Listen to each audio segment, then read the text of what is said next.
فَبِمَا رَحْمَةٍ مِّنَ اللَّهِ لِنْتَ لَهُمْ، یہ آیت بھی بڑی اہم ہے سورہ مبارکہ کی۔ اجتماعی زندگی، جماعتی زندگی، جو بھی امیر ہوں، صاحب امر ہوں، جن کے پاس ذمہ داریاں ہوں، ان کے تحت ان کے ساتھی ہیں، آخر وہ انسان ہیں، ان کے بھی جذبات ہیں، ان کے بھی احساسات ہیں، ان کی عزت نفس بھی ہے، ان کے ساتھ نرمی کی جانی چاہیے، سختی نہیں۔ کوئی ملازم ہے، ملازم کے ساتھ آپ سختی کر سکتے ہیں، لیکن یہ تو والنٹیئرز ہیں، جو بھی آیا ہے، جو بھی حضور کے ساتھ تھا، کون تھا؟ وہ کوئی تنخواہ یافتہ سپاہی تو نہیں تھا، وہ کوئی مرسنریز تو نہیں تھے، یہ لوگ آئے ہیں ایمان کی وجہ سے آئے ہیں۔ اب بھی کوئی جماعت ہے، دینی جماعت بنی ہے، تو جو بھی لوگ اس میں کام کر رہے ہیں، تو وہ جو ساتھی ہیں ان کے ساتھ ان کے امراء کو نرم رویہ اختیار کرنا چاہیے۔ فَبِمَا رَحْمَةٍ مِّنَ اللَّهِ لِنْتَ لَهُمْ، تو یہ تو اللہ کی رحمت کی بات ہے۔ اللہ کی رحمت کا مظہر ہے نبی کہ آپ ان کے حق میں بہت نرم ہیں۔ وَلَوْ كُنْتَ فَظًّا غَلِيظَ الْقَلْبِ، اور اگر ہوتے آپ تند خو اور سخت دل، لَانفَضُّوا مِنْ حَوْلِكَ، تو یہ آپ کے ارد گرد سے منتشر ہو جاتے، آپ کو چھوڑ کر چلے جاتے۔ کوئی کارواں سے ٹوٹا، کوئی بدگما حرم سے، کہ امیر کارواں میں نہیں خوئے دل نوازی۔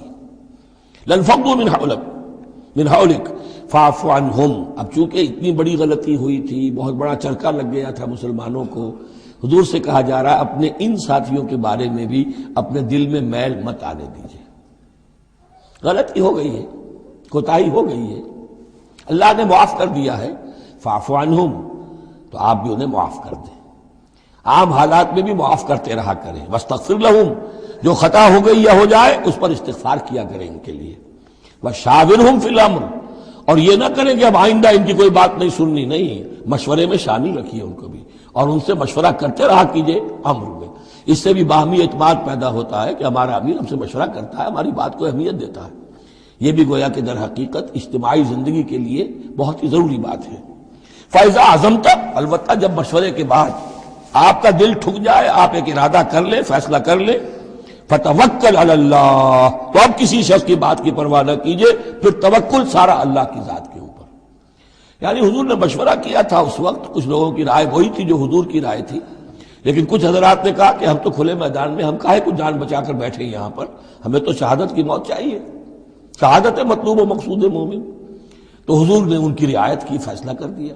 اب جو فیصلہ حضور کا ہے، اب اس پر توکل، اس لیے کہ اس کے فوراً بعد جب حضور حضرت عائشہ کے حجرے سے برآمد ہوئے ہیں تو خلاف معمول آپ نے زرہ پہنی ہوئی تھی، ہتھیار لگائے ہوئے تھے۔ اس سے اندازہ ہو گیا کہ معاملہ کوئی سخت ہے جو آنے والا ہے۔